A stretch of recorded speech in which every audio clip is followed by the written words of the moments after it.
Lamed Kafalef. On a dit que c'était curieux que, après avoir cité tous les garçons, on te cite qu'elle a eu une fille. Vatikra et Shma Dina. Alors il dit, évidemment Rachi, il sait qu'on va poser la question. Que vient faire une fille au milieu de tous ces garçons? Surtout si tu me dis qu'elles ont une jumelle, donc j'ai pas besoin. Pourquoi la fille? Donc, merci, je vous remercie de m'interrompre pendant que l'enregistrement, c'est très agréable. D'accord? Alors, il te dit tout simplement que Léa, elle a prié, bien que c'était prévu que ce soit un garçon, elle a fait un jugement sur elle-même. D'accord? Elle a dit, si j'ai encore un garçon, comme on doit être que 12 enfants, donc ma sœur n'aura à peine que un, maximum un. D'accord? Puisque ça fait 6 et 2 et 2, d'accord? Ça fait 6, 2 et 2, si moi j'ai encore un, ça fait 11, et donc ma sœur n'aura qu'un enfant, elle ne sera même pas comme une des servantes. Donc elle a prié pour que l'enfant devienne une fille. Alors, donc et de là on apprend dans la Gemara que on peut changer le sexe de l'enfant. On peut changer le sexe de l'enfant par la prière. Par contre, si c'est... les médecins ils vont dire c'est n'importe quoi. À quel mois? C'est n'importe quoi. Et la Torah te dit non, tu peux prier et donc varier le tac-tac. Alors d'après le Talmud... Jusqu'à quand, à quel mois on peut... Tout va être expliqué. Alors, on veut savoir. Je suis en train de parler, alors laissez peut-être vous êtes très dur parce que vous ne vous rendez pas compte que les gens, quand ils écoutent ça, de l'extérieur, ils disent mais c'est quoi ce cours-là? On dirait un chouk. Alors si je n'en parle pas du tout d'ici 5 minutes, vous pourrez pas intervenir. Mais si c'est évident qu'on va en parler, alors écoutez, soyez gentils. D'accord? Donc on te dit, d'après le Talmud Bavli, on peut au tout début. Bon, et ça c'est logique, même les Toubib, ils disent que effectivement le XY, les chromosomes de garçon ou de fille ne sont pas encore décidés dans les 40 jours. Mais d'après le Yerushalmi, il dit jusqu'au dernier moment on peut changer. Jusqu'avant l'accouchement. C'est pour ça qu'on dit que c'est pas bien de demander l'échographie. Les gens qui ont confiance en Dieu ne doivent pas demander. Et là, on a vu des histoires des gens qui ont demandé, et c'était l'un ou l'autre, et ils ont tout prévenu tout le monde que ça allait être X ou Y, et ben sauf, c'est le cas de dire X ou Y, et ben sauf, ils se sont trompés, c'est tombé à l'envers. Tac! Et pareil pour les échos où ils vous disent ça y est, il a une tête comme ça, ou il a 3 têtes, ou il va mourir, ou il n'a pas de cœur, il n'a pas de pied, il n'a pas de jambes. Des fois, très souvent, on voit que les choses ne dépendent pas de ce qu'on voit, dépendent de ce qu'on ne voit pas, justement. C'est pour ça qu'on dit que dans la Maseret Ta'anit, on dit que quand on a de l'argent, ou de la récolte, on ne doit pas la compter. Parce qu'on dit la bracha se trouve dans ce qu'on ne compte pas. Par contre, si tu comptes, tu fixes, tac, ça y est. Tu es obligé de... Comme tu as fixé, alors ça reste comme ça. Si tu ne fixes pas, ça peut être encore ouvrable. Donc ça, c'est comme on voit la fameuse histoire de la bouteille du rabbi ou la bouteille du baba salé, etc. Le rabbi, il avait une bouteille de vin. Et elle était enveloppée dans du papier Kraft. Hein? Alors tous les gens ils disent pour pas que, dans le cas où il y a des journalistes ou des goïms qui sont là dans la salle, pour pas qu'ils voient là, le vin. Enveloppé dans un papier Kraft. D'accord? Alors, déjà, on voit que on fait attention à ça que qui douche. Pas quand on verse du vin comme ça, c'est un. Et puis même, tu peux très bien faire des bouteilles, comment on dit, sombres, pour qu'on voit pas ce qu'il y a dedans. D'accord, tu n'es pas obligé de faire des bouteilles enveloppées d'un papier Kraft. Et en vérité, la raison toute simple, c'est que quand tu calculais le nombre de verres qui sortaient alors que la bouteille était comme ça, c'était pas normal. Il y avait une quantité beaucoup plus importante, ça se terminait jamais, quoi. Pareil avec le baba salé, etc. Des bouteilles qui n'en finissaient plus parce qu'on voyait pas ce qu'il y avait dedans. Donc on voit que dès que l'œil de l'homme a vu, tac, la photo est prise, tu peux plus bouger. Donc c'est pour ça qu'on dit, d'après le Bavli, 40 jours. Jusqu'à 40 jours, tu peux, par la prière, changer. D'après le Yerushalmi, jusqu'au dernier moment. Et vous connaissez toute l'histoire qu'on a racontée plusieurs fois. Il y avait un monsieur, il n'avait que des filles. Toujours, il avait des filles. Et il voulait un garçon. En plus, il était très riche. Donc il s'est dit, il faut qu'il y ait un garçon pour gérer mes biens quand je serai plus là, ou quand je serai vieux. Comme si, on voit des femmes qui sont de très bons gestionnaires. Hein, d'accord ? Bon, disons, il voulait un fils à tout prix. Il a été voir un rave de Gour, qui n'étudiait que le Talmud Yerushalmi dans sa yeshiva. Dans sa yeshiva, il ne faisait que le Talmud Yerushalmi, pas le Bavli. Comme la takana du rabbi de Gour, d'étudier chaque jour une page du Talmud Yerushalmi. Et les gens étaient lui dire, mais qu'est-ce que tu vas aller le voir maintenant? Ta femme elle est enceinte, il y a plusieurs mois, ça sert à rien. Et le rabbi il a dit, écoute, si tu me garantis telle et telle somme pour vivre, que la yeshiva elle vive, tu auras un garçon.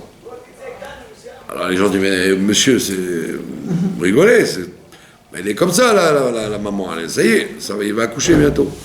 Elle dit non, parce que nous, on est d'après les Yerushalmi. Donc même juste avant, ça peut encore changer. Et il a eu un garçon, donc il était très content. Donc de là, on voit que qui a fait ça? Eh bien, Léa, elle a prié et elle a transformé le garçon qui aurait dû naître en fille. Enfin, comme on dit chez les Français, Dina, c'était un garçon manqué. Les gens, ils disent comme ça. C'est un garçon manqué. Bon, en vérité, ça n'a rien à voir, parce que c'est pas parce qu'une fille a un caractère de garçon qu'elle était un garçon manqué. Mais cette notion existe, d'avoir un garçon manqué. Vous avez compris? Donc, Rachid te dit, oui, Paléla, elle a prié, à lave, sur l'enfant qui allait naître. Venez, par l'Inkeva, il s'est transformé en fille. Vous avez compris? Bon, évidemment, les gens ils se moquent de ça, ils disent mais c'est n'importe quoi. Et en vérité, c'est pas n'importe quoi parce que il y a écrit dans le Midrash que quand les gens ont traversé la mer Rouge, on dit même les bébés dans le ventre de leur mère, ils disaient la Shira. Alors, la Gemara dit comment tu sais qu'il disait la Shira? Pour dire la Shira, il fallait se rendre compte qu'on traverse la mer. Si tu sais pas ce que tu vois, si tu vois pas quelque chose d'extraordinaire, pourquoi tu vas dire la Shira sur quoi? Tu peux dire la Shira que si tu te rends compte. Alors on dit parce que les femmes, elles avaient un ventre transparent, comme une vitre. Donc les bébés, ils voyaient à travers le ventre de leur mère la mer Rouge. Ils voyaient comme les gens qui étaient dehors. C'est comme le corps d'Adam. Et donc ils ont pu chanter la Shira parce que la femme, elle avait un ventre transparent.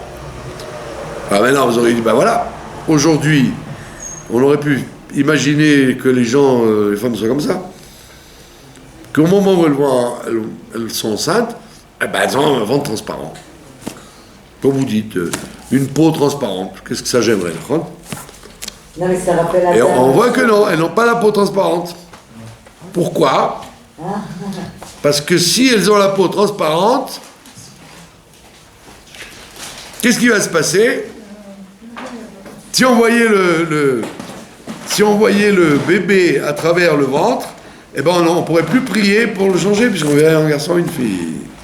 Donc c'est pour ça qu'on reste dans le mystère. Le mystère pour qu'on puisse changer par la prière. Hein? Vous avez compris? Vous êtes en déséquilibre. 4-2. Allez, on continue.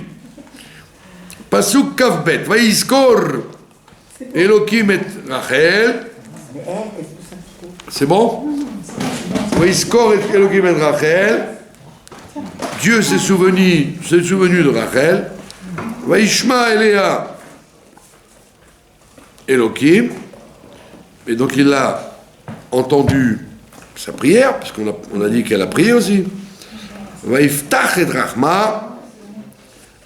Et il a ouvert ses entrailles. Donc ça veut dire qu'il y a eu du temps avant tout ça, puisque tous les enfants sont nés, pratiquement, il n'y a qu'en fin de parcours que Rachel est enceinte. Comme on l'a dit l'autre fois, parce que Dieu, il aime la prière de certaines personnes. Il y a des gens, vous allez dire que c'est injuste. C'est pas très... Il devrait aimer la tefila de tout le monde. D'accord? Alors, pourquoi il aime la tefila de certains, comme Rachel, il n'aime pas la tefila d'autres?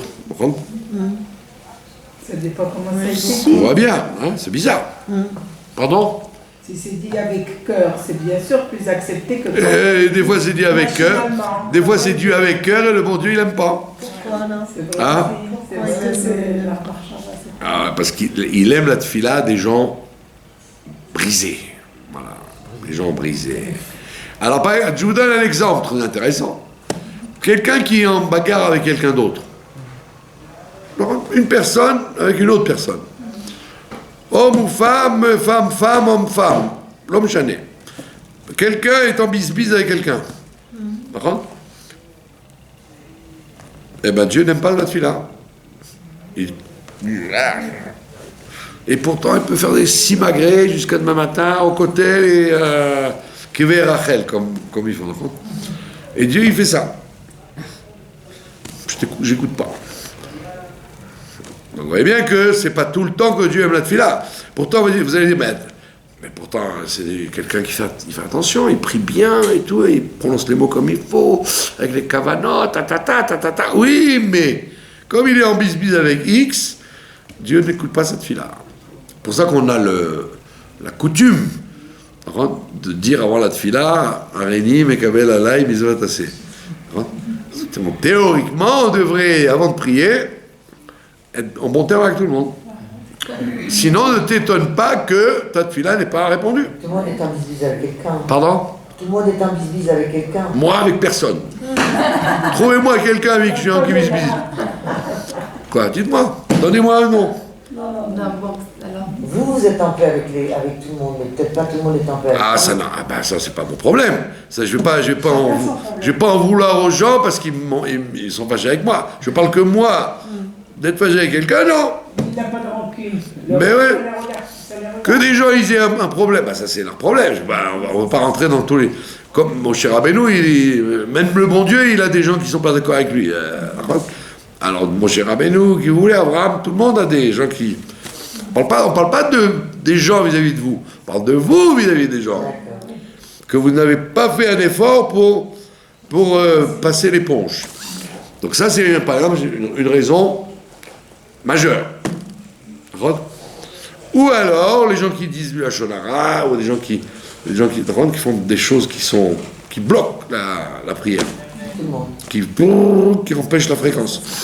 Donc, ça veut dire que Dieu, il n'aime pas la tefila à tout le monde, automatiquement. Alors, un cœur brisé, c'est quoi? Un cœur brisé, ça veut dire quand je dis, je ne suis rien, je suis en paix avec tout le monde, et je demande de tout mon cœur, parce qu'il y a des gens qui prient, Mais pas avec un cœur brisé.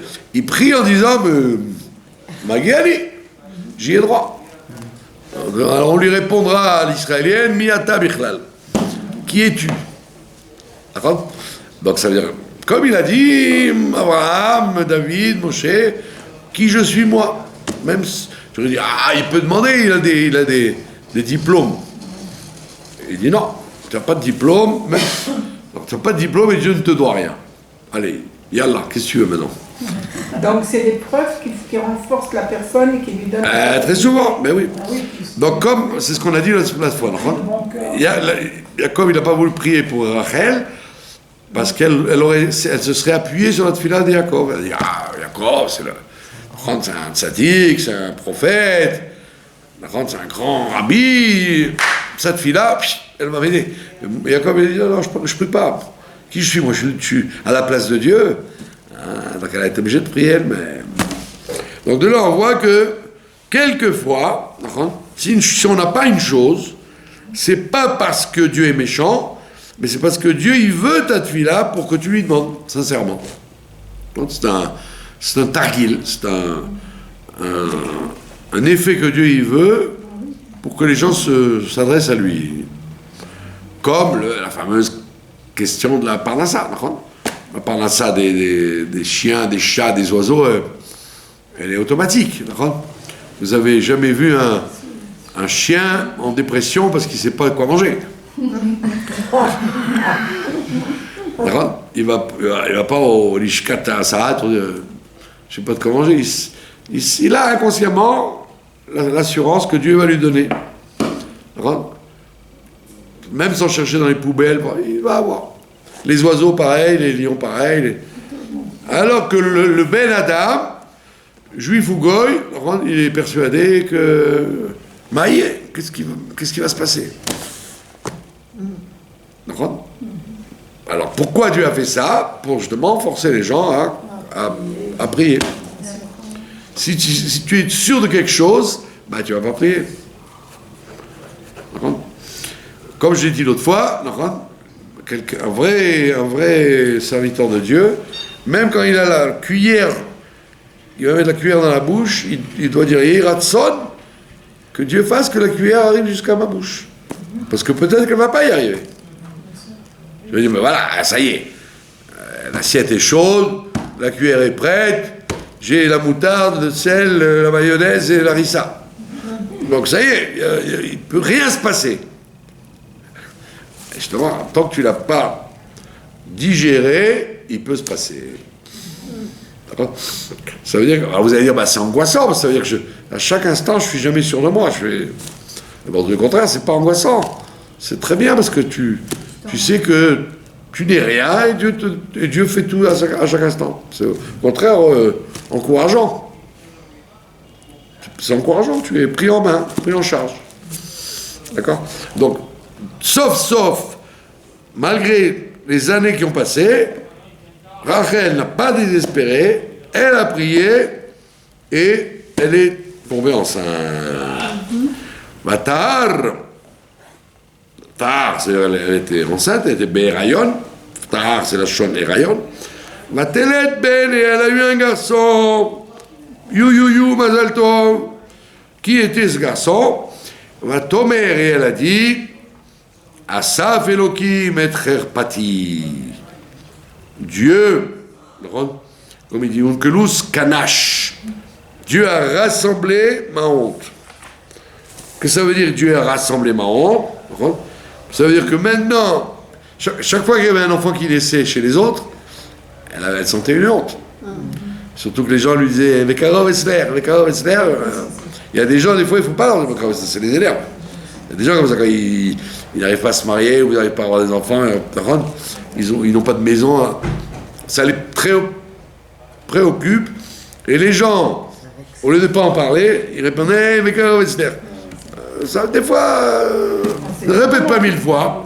Prie en cachette si tu veux, mais ne répète pas quand tu n'es pas sûr que ça va être bien pris. Donc c'est ce qu'elle lui dit. Elle avait une kherpa, elle avait chaque fois une honte. Chaque fois qu'il y avait un enfant qui naissait, les gens venaient au bride, tout le monde venait au bride, et ils disaient avec un Rachel. Et donc il dit, voilà, ça y est, Asaph et Trerpati, il a rassemblé tous les nombres de fois, les 10 fois que j'ai eu les hontes. Et quel est le mérite de Léa pour avoir les enfants tout de suite et autant, Léna? Ah bien, là maintenant, c'est plus la peine. Avec du retard. Toujours est-il, quel était son mérite pour qu'elle puisse avoir des enfants aussi facilement, alors que Rachel était prédestinée à Yaakov, plus que Léa. Ouais, Léa était prédestinée. Mais si vous étiez venu les autres fois, vous auriez su tout naturellement que le vrai Zivoug, après qu'il a acheté la Bechora à Esav, son vrai Zivoug, c'est Léa. Ah, c'était pas Rachel? Et non, puisque à la naissance c'était Rachel, mais comme il a changé, il a dit à Esav, c'est moi le Bechor et c'est toi le deuxième, alors Dieu il a dit, c'est toi le Bechor, alors tu te maries avec Léa. Il a eu les deux. Et donc il a eu les deux. Donc effectivement, ça veut dire que, comme on l'a vu avec Léa, elle avait Enéa Rakot, elle avait des yeux tout petits. Parce qu'elle pleurait beaucoup. Elle pleurait beaucoup. Elle pleurait beaucoup. Ça veut dire quoi, elle pleurait beaucoup? On sait très bien que quelqu'un ne se marie pas sans son consentement. Donc on avait beau dire Léa à Esav et Rachel à Yaakov. Alors elle avait peur, elle pleurait. Mais attends, mais si son père et Yitzhak, ils avaient fait le Shidour, d'accord? Il aurait dit Yitzhak et Laval, voilà, Léa et Esav. Ils auraient dit à Léa, mademoiselle, vous voulez? Elle a dit, ma pitom, même pas en rêve. Un rachat, un bandit, je veux pas. Alors, ça veut dire quoi, elle pleure? Pourquoi elle pleure? Elle aurait dit, je suis tranquille, je dirais non. Alors, pourquoi elle pleure?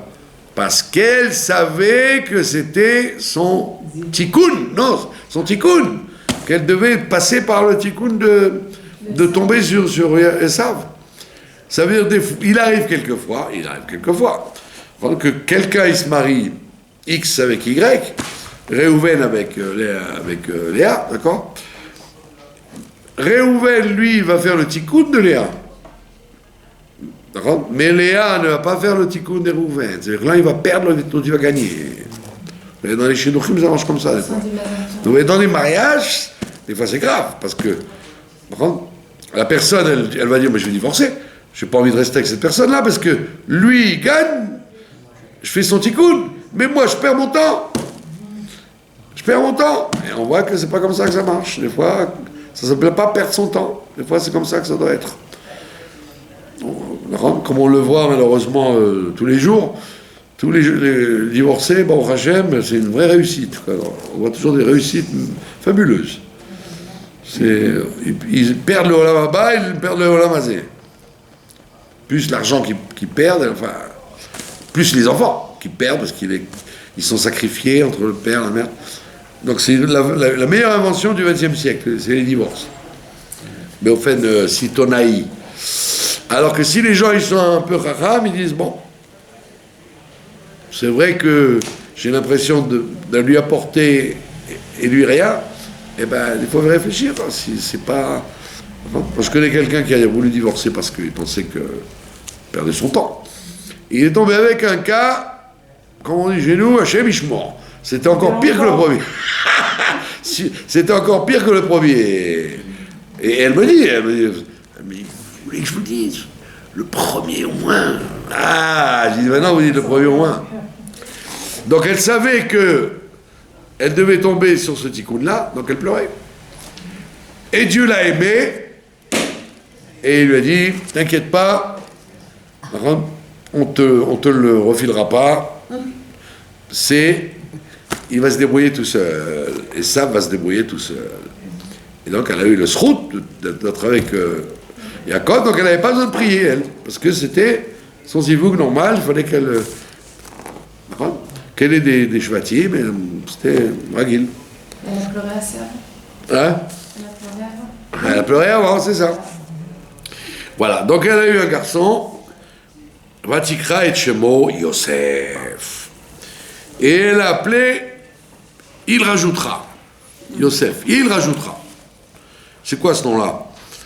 Les morts, elle a dit, Yosef Hashem li ben acher. Elle a dit, je n'investis pas que sur celui-là, je veux aussi en avoir un autre. Yosef, donc ça veut dire Yosef, il n'est rien par lui-même, puisqu'elle dit, Dieu veut me rajouter un autre. Binyamin, ça veut dire. C'est-à-dire qu'elle a dit, ok, Toda Rabba, mais je voudrais en avoir au moins 2 mois. Pas que me contenter de Yosef, il faut qu'il y ait Yosef et Binyamin. C'est pour ça que le Zohar, le Zohar Kadosh, il dit que Yosef, c'est le tzaddik d'en haut, et Binyamin, c'est le tzaddik d'en bas. Tzaddik d'en haut, tzaddik d'en bas. Ça veut dire qu'il y a la prina de tzaddik qui passe par Rachel, mais ça se découpe en 2 personnages. Le tzaddik en haut, le tzaddik en bas. Le tzaddik en haut, c'est celui qui s'occupe des olamot, des choudim, des prilets, des filotes spéciales.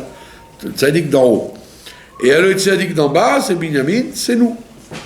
C'est-à-dire celui qui réalise le travail du tzaddik d'en haut. C'est Yosef et Binyamin. Faut pas croire que les tzadikim, c'est que les tzadikim d'en haut. Il y a aussi les tzadikim d'en bas. C'est-à-dire les gens comme nous, qui n'ont pas des grandes visions des choses, mais qui faisons l'action de réaliser la volonté de Dieu sur terre. Et sans le tzaddik d'en bas, le tzaddik d'en haut ne peut rien faire. Il n'est pas complet.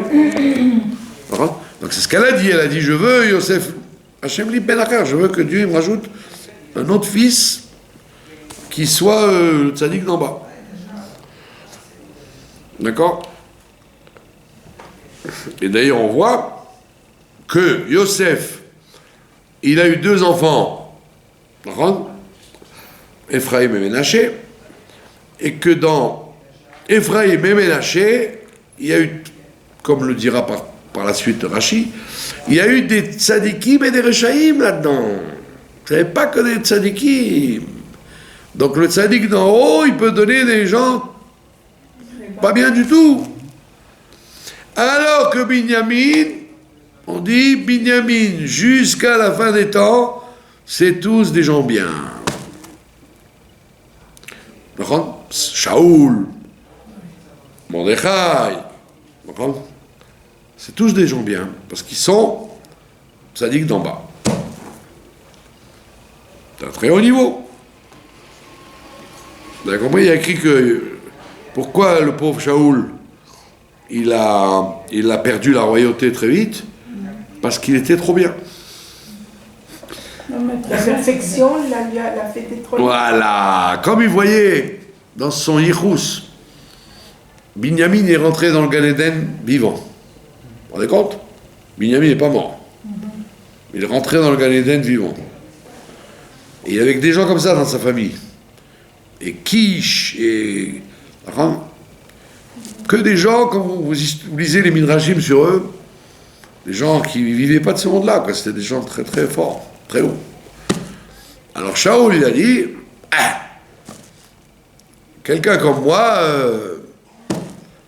c'était embêtant, parce qu'il n'y avait pas de défaut dans la famille. Mais il a fait quelque chose. Alors qu'Abraham, Avinu, quand il regardait son père, il dit, oh là là, pouf. Sa mère, mort.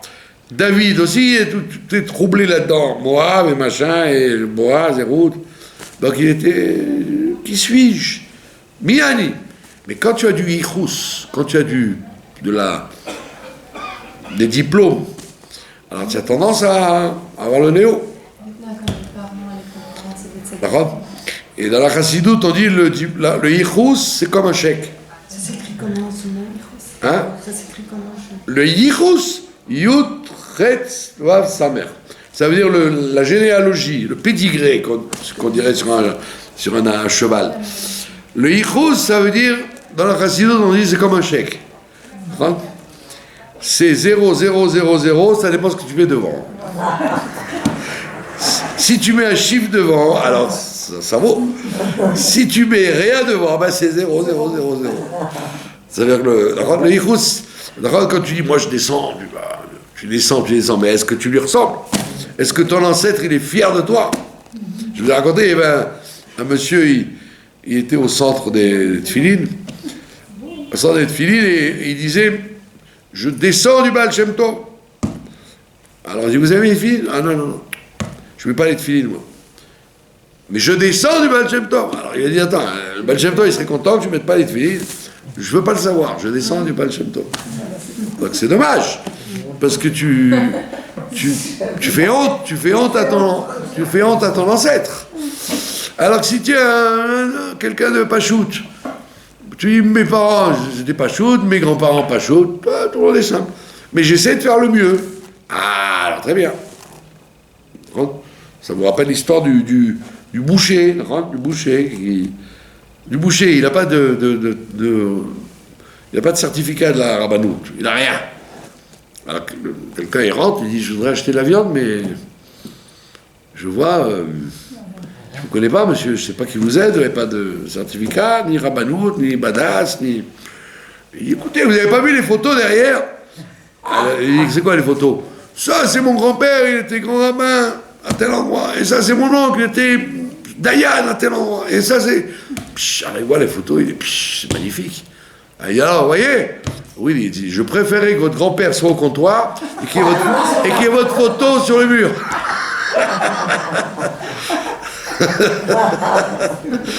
S'il y avait votre grand-père au comptoir et vous sur le mur, je mangerais, mais là, je ne sais pas. Tu as compris? Donc ça veut dire que le yichus, c'est bien beau, mais ça peut faire tomber les gens.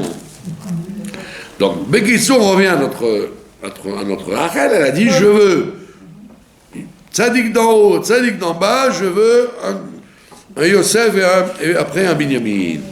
Voilà. Là, ça s'arrête là pour l'instant. Vayehi ka'asher yalda Rachel et Yosef. Voici que quand Rachel elle a enfanté Yosef, Vayomer Yaakov El Lavan, Pitom il se réveille, Yaakov il dit à Lavan, Shalcheni Be'elcha, laisse-moi partir, renvoie-moi, libère-moi. Shalcheni, on a dit, il y a deux façons. Il y a les shaleach et l'ishloach. En hébreu, l'ishloach ou le shaleach. Les shaleach, ça veut dire renvoyer. L'ishloach, c'est envoyer.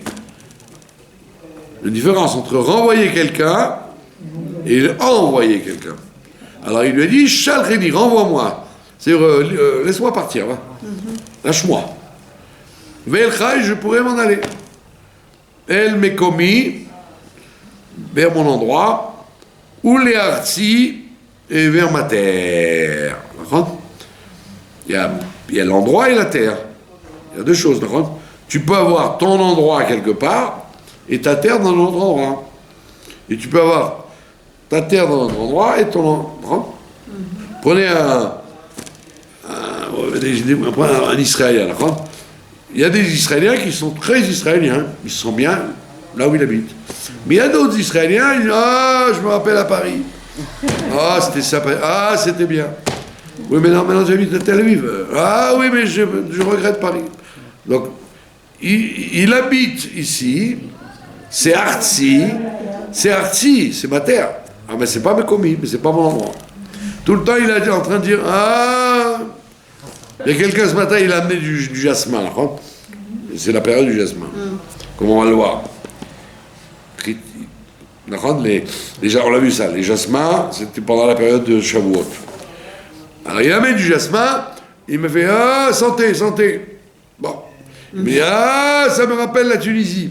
Je dis ah, mais la Tunisie, vous l'avez quittée il y a 60 ans. Vous vous rappelez encore du jasmin Entre-temps, vous vous rappelez plus du jasmin depuis... Il se rappelle du jasmin de Tunisie. C'est-à-dire que tous les jasmins qu'il a eu entre-temps, ça lui c'est rien du tout. Par contre, donc c'est... Bon, très bien, ça peut être amusant de vivre le passé, etc. Mais tu dois en même temps vivre ton Makom et ta terre. Tu peux pas... Il faut savoir dire bye-bye.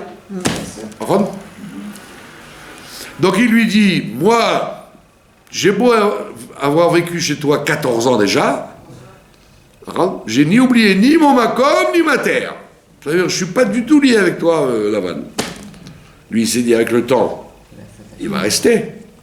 Il va vouloir rester. D'accord ? Puisqu'il s'est marié ici, il a des enfants ici, il a une parnassa ici. Bon, les parents, ils sont là-bas, mais tout est là. Et il dit, non, je reviens à mon makom et ma terre. J'ai rien à voir avec toi. Je n'ai pas demandé une naturalisation babylonienne. Moi, je suis Yerushalmi. Comme ça, il lui a dit. Berchevaï, plutôt. D'accord ? Alors, il dit, Tena et Nashai, donne-moi mes femmes, puisque ce sont tes filles. Donc, peut-être que tu ne voudras pas te débarrasser de tes filles. Ve'et Yeladai, et mes enfants. Asher avadeti otra, pour qui j'ai travaillé avec toi, Baen, à cause d'eux, Ve'elecha, je pourrais partir. Kiata yadata, parce que tu sais très bien, et avodati, tout le travail que j'ai fait, Asher avadeticha, que j'ai travaillé chez toi. Vous vous demandez pourquoi il est si gentil que ça, Jacob. Il n'est pas gentil, Lavan. Il pourrait lui dire casse-toi, le vieux, laisse-moi partir. Pourquoi il est gentil avec son beau-père? De là, on apprend que il faut être bien élevé avec son beau-père, même si c'est un rachat. Bah oui, parce qu'il aurait pu lui dire tu es un rachat, tu es un ramaille, pas de compte à 30, je m'en vais. Et il dit pas du tout. Il y a une mitzvah de l'Echabed. Comme on respecte son père, on doit respecter son beau-père, sa mère et sa belle-mère. C'est pas pachout, mais c'est comme ça. Vayomer elav Lavan. Il lui répond, Lavan, Imna, s'il te plaît, Matzati chen beinecha, si j'ai trouvé grâce à tes yeux, Nichashti, alors il lui annonce la couleur. Il lui dit, tu sais que je m'appelle Lavan. Moi, tout ce que je fais, c'est par nichouch. Je suis un sorcier. Je suis un sorcier. Nichashti, je fais du nichouch. D'accord ? Yaakov dit ça ? Non, c'est Lavan. Lavan, il lui répond, j'ai fait de la divination avec les statues. Vayevarcheni Hashem biglalecha, et je sais très bien que Dieu m'a béni à cause de toi. Ça veut dire qu'il n'est pas bête du tout. Pourquoi ? Parce que quand il est arrivé, il n'avait même pas d'enfant. C'était Rachel qui était obligée de garder les agneaux. Donc il n'avait même pas de quoi se payer un berger, et il n'avait même pas un fils pour garder les agneaux. C'était là sa fille. Et apparemment, il n'avait pas grand-chose. Et la preuve, comme on a dit l'autre fois, il était tellement barre de fer que quand il a organisé le mariage, il a dit à tout le monde, emmenez votre assiette parce que j'offre rien. Quand il a fait le repas, il n'a pas dit, Yallah, Alaï, tout est à mes frais. Il a dit, venez au mariage de ma fille, mais je vous préviens, amenez votre assiette avec vous. Vous voulez quoi, des borécasses? Ben amenez-les. Vous voulez des schnitzel? Amenez-les. Donc c'était une barre de fer. C'était une barre de fer, en plus il n'y avait rien, c'était un miséreux. Il était situé vers quel côté de la planète là-bas? En Irak. Du côté de l'Irak? L'Irak de maintenant. Pardon? C'était pas de la Grèce, du côté de la Grèce? Ah, pas du tout, c'est l'Irak. Aram Naharaim. Le Aram qui est entre les deux fleuves. Qui sont les deux fleuves? Le Tigre et l'Euphrate. Aujourd'hui, l'Irak. Donc l'endroit où se trouvait Abraham. Abraham, absolument. Non, mais Abraham, il n'était pas au Pakistan, non? Ah non, au Kurdistan? Oui, ben c'est ça. Le Kurdistan et l'Irak, c'est une suite. Hein. Oui, c'est quand même un autre pays. Aujourd'hui, c'est coupé en plusieurs pays, ouais. Mais à l'époque, c'était la même région. J'avais un monsieur, il s'appelait Benatar. Mais c'était pas un Marocain, c'était un Irakien. Benatar. Et il m'a dit qu'il habitait à l'embouchure du Tigre et l'Euphrate. Et il m'a dit, c'était une zone, jusqu'à maintenant, c'est une zone de soins. Vous baignez dans la boue, et ça vous soigne tout. Comme Yamamela. Mieux que ce Yamamela. Ah bon? Ouais. Comment ça s'appelle? C'est entre le Tigre et l'Euphrate, c'est à la région, c'est la banlieue de Bagdad. Et il a dit l'eau, elle est d'une pureté extraordinaire. Vous avez de l'eau minérale, et vous avez le khérès, vous mettez du khérès, vous baignez dedans, et vous sortez de là-bas, vous n'avez plus rien. Ils sont bêtes, hein, pour être une fortune. Ils sont bêtes, ils n'ont pas la bracha, bien sûr. Mais Kitso, ils habitaient là-bas, et il lui dit, je sais, j'ai deviné que pourquoi je suis devenu riche, et en même temps, trop tard, il y avait des garçons, et il va avoir la bracha avec son gendre. Donc c'est grâce à toi, c'est toi qui m'apportes la bracha. Il est très reconnaissant. Il n'est pas fou, il comprend. Les goïms, même les plus grands antisémites, ils comprennent que la bracha, elle dépend de la présence des juifs là où ils sont. C'est eux qui amènent la bracha. On va le voir avec Poutifar, on va le voir avec... Et je vous ai raconté l'histoire de Bismarck. Bismarck, il devait faire un décret pour chasser les juifs d'Allemagne. D'Allemagne et de Prusse. Et il a dit à l'empereur, Frédéric, ou je ne sais pas lequel, il lui dit, sire, faites-leur tout aux juifs, des impôts, des travaux forcés, mais ne les chassez pas. Ils amènent la bracha à l'Allemagne. Parce que les goïms, même les méchants, ils savent d'où vient la bracha. Nichashti, j'ai deviné, j'ai fait du nichouch, et comme il dit Unkelus, Niseti, j'ai une expérience, j'ai un isayon, j'ai vérifié que depuis que tu es là, tu m'apportes la bracha. Et pour parler des Irakiens, les Irakiens, ils sont très forts là-dedans. Quand dans le chouk, dans les magasins, ou à Géoula, ou n'importe où, ils sentent quand quelqu'un il amène la bracha au magasin. Si vous, par exemple, il n'y a personne, vous rentrez, puis plutôt les gens rentrent. Et bien il va vous retenir pour ne pas vous partir. Il va dire, assieds-toi, tu veux pas un café, je te fais un thé. Je dis, non, je dois partir. Non, reste. Parce qu'il sait que ça amène les clients à la présence d'une personne. Ils ont le flair, ça veut dire. Ouais. Et par contre, il y a des gens, dès qu'ils les voient, ils disent, attends, mais attends, je vais acheter. Non, je ne veux pas te vendre. Parce qu'il amène la shkoumoun. Donc il y a des... Par contre, c'est comme ça. Voilà. Ça, c'est la fin du Revi. On va commencer le Khamishi. Vayomar. Alors, quelle différence entre Vayomer et Vayomar? Vous savez? Le passé présent. Pardon? Le passé présent? Non, c'est tous les deux. C'est l'accentonie. C'est tous les deux le passé. Mais quand c'est... Il a dit quelque chose, alors je dis Vayomer Machou. Il a dit quelque chose. Mais si je dis Vayomar, ça veut dire il a dit, deux points ouvrez les guillemets, voilà ce qu'il a dit. Vayomar. Qu'est-ce qu'il a dit? Vous avez, sous le Yomar, vous avez une fourche. D'accord? C'est la pause. Donc de là, vous savez que c'est Vayomar. Il a dit. Qu'est-ce qu'il a dit? Nokva secharcha alay ve'etena. Il a dit, c'est qui donc? C'est toujours Lavan. Il a dit, Nokva, nous allons fixer secharcha, ton salaire, alay, pour moi, ve'etena, je te le donnerai. Ve'etena. D'accord? Vayomer Elav, voilà, et lui a dit, Ataya Data, qui parle maintenant? C'est Jacob. Il lui répond, Atayadata et asher avadeticha, tu sais très bien comment j'ai travaillé dur chez toi.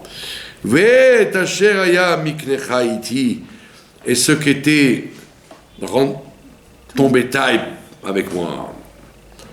Qui me'at asher aya lecha lefanai veifrotz larov, parce que qui me'at asher aya lecha, tu n'avais rien du tout. Tu avais quelques brebis, tu étais un pauvre type. Le fanaï, quand c'est moi qui m'en occupais, vaifrotz larov, et il a éclaté, comme on dit en français aujourd'hui. Ah, il a éclaté. Vaifrotz, ça vient de l'hébreu, vaifrotz larov. Éclaté, il a des bêtes à n'en plus finir. Vayevarech Hashem otra les ragli, et Dieu t'a béni. Yudke Vavke t'a béni, lui, monsieur Lavan, il dit Elohim. Mais Yaakov, il dit non, c'est pas Elohim, c'est Yudke Vavke, c'est au-dessus de la nature. Elohim, c'est la nature. Dans la nature, tu n'aurais rien fait du tout, mon ami. Tes bêtes, elles sont nulles, tu serais resté un pauvre type. Mais il y a Yudke Vavke, grâce à moi, qui t'a amené la bracha. Sous mon pied. Ve'ata, ça veut dire maintenant. Matai esega monochi le beti. Matai, quand ça? Esega monochi le beti, quand est-ce que moi je vais pouvoir faire pour moi aussi? J'étais un pigeon pendant 14 ans. D'accord, j'ai travaillé pour toi, mais j'ai rien gagné. J'ai gagné tes 2 filles. Mais concrètement, tu ne m'as pas donné un centime. Alors il dit, comme je t'ai amené toute la bracha, je voudrais maintenant faire travailler pour moi. Par contre, Vayomer ma eten lach, et il lui a dit, qu'est-ce que je peux te donner? Avec quoi tu peux commencer pour faire ta fortune? Vayomer Yaakov lo titen li meuma, il lui dit, tu me donneras rien du tout, je t'ai rien demandé. Je veux pas un cadeau de toi, rien. Im ta'aseli adavar hazeh, si tu es prêt à me faire ça, Ashuva, je vais recommencer, Er'e, et je vais faire paître. Er'e, c'est la shon mir'e, ça veut dire l'herbe qu'on donne aux agneaux. Er'e tzoncha, je donnerai à manger à ton bétail, et shmor, et je le garderai. D'accord? Et je vais passer aujourd'hui devant tout ton bétail à Ser Misham, tu vas enlever de là-bas Kol Se Nakod Vetalou, tout agneau Nakod qui a des points pointillés, Vetalou, et qui est rayé, Kol Se Choum, et tout agneau qui est choum, qui est marron, qui est pas blanc, bah kesavim, parmi les kesavim, parmi les béliers, les agneaux, vetalou, venakod, baizim, et tout ce qui est acheté est pointillé, baizim, sur les chèvres. Il y avait des caprins et des ovins. Il n'y a pas de bovins. Mais Aya Schari, ce sera mon salaire. Alors évidemment, le Zohar, la Chassidut, elle dit, ça c'était des grands secrets de ce qu'on appelle le Tikkun des Olamot. On dit que le monde de Tohu, c'est un monde de points. Les Nokudot. Des points, comme... c'est quoi le Tohu? J'ai envie de ça maintenant. C'est que des points. Quand on aime, on aime tout. On n'aime pas, c'est violent. C'est le Olam HaTohu. Il n'y a pas de place à chaque chose. C'est que des points. Comme un feu d'artifice. Tac, tac, tac, tac. Et après, il faut que ce soit, on soit mamshir, qu'on attire ça dans le monde de Tikkun. Donc Yaakov Avinu, il a fait le travail que nous, on va pouvoir faire après dans la galoute, de réparer les mauvaises midotes, les mauvaises choses, tout ce qu'on fait dans la galoute, c'était par le travail qu'il a fait lui dans le Shoresh, Yaakov avec Lavan. C'est un très haut niveau, Lavan, au niveau Khani. Et Yaakov, il lui dit, je veux pas que tu te mêles, c'est moi qui fais le tikkun. Toi, tu te mêles pas, toi, tu te laisses faire. D'accord ? Comme c'est connu que qui fait le tikkun? Ben, les juifs, parce qu'ils ont en eux le olam ha-tikkun. Ils ont la capacité de réparer les choses grâce à leur effet shérokite. Bon. Mais donc il a compris que c'était une shlichut. Qu'est-ce que tu vas faire là-bas? Alors, te marier, oui. Mais en même temps, aller réparer les grandes lumières qu'il y avait chez Lavan.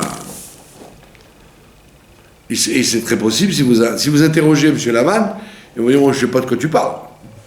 Oui, parce qu'il représentait quelque chose d'en haut. Même si lui était un rachat à Gamour, bien sûr. Un aramai. Vous avez compris? Donc il lui donne des indications sur ce qu'il veut. Ça veut dire que les tzadikim, et même avant Matan Torah, ils savaient comment faire les tikkunim avec les choses. C'est avec les agneaux, avec les rayures. Nous, on ne comprend rien. Nous, on est des Rosh Katan. Nous, on nous dit, fais la misva, tu fais la misva. Pourquoi tu prends un loulav et un etrog Parce que la Torah l'a demandé, mais nous, on ne sait pas pourquoi ça et ça et ça. On ne sait pas du tout à quoi ça sert ce qu'on fait. Mais eux, ils savaient. Ils connaissaient les choses dans les olamot. Comme Rabbi Shimon quand il était à Méron, dans la caverne, il savait manipuler les olamot en haut. Vous avez compris? Donc Yaakov, il était de ce niveau-là. Il travaillait au niveau des... Et il dit à Lavan, donc bouge pas, laisse-moi prendre ce dont j'ai besoin pour faire les tikkunim. Te mêle pas. Ve'an tabi tzidkati beyom machar, et le fait que je sois tzedek, je ne fais pas de ramaout du tout, pas comme toi. Mon tzedek, beyom machar, demain va se vérifier, ki tavo al schari lefanecha, quand je demanderai mon salaire devant toi, kol asher enenu, tout ce qui n'est pas, nakod vetalou, ponctué et rayé, baïzim chez les chèvres, vechum bakvasim, baksavim, veganou iti sera volé. Ça veut dire, on va faire les calculs, tout ce qui n'a passé ces signes-là, c'est que je te l'ai volé. Alors tu es content, il prend tous les trucs tordus. Les agneaux marrons, les agneaux avec des trucs, c'est quoi ça? Qu'est-ce qu'il est en train de me faire lui? Il ne t'occupe pas. Moi je vais savoir, même d'un dollar, je peux faire des milliards de dollars. Je suis capable. C'est là, j'ai la bracha. Laisse-moi faire. Voilà, et qu'est-ce qu'il lui répond Lavan? Vayomer Lavan, hen, ça veut dire oui. Hen, ça veut dire oui. C'est inné, c'est la chose oui. Lou yehi chidvarecha. Lou, ça veut dire alevai. Lou, ça veut dire alevai. Yehi chidvarecha. Alevai, ce soit comme toi tu dis. Et il est fou, parce qu'il aurait pu dire pourquoi j'ai besoin de dire loup? Alevai, c'est comme tu dis. C'est-à-dire quand le Sforno, il dit.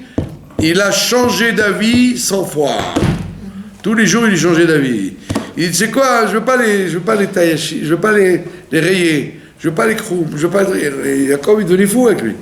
Il a changé 10 fois, multiplié par 10. 100 fois, il a changé. C'est ce qu'on appelle un rusé, quoi. Un malin.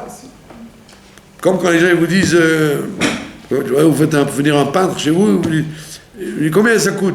On s'arrangera. Non, pas on s'arrangera. Combien ça coûte?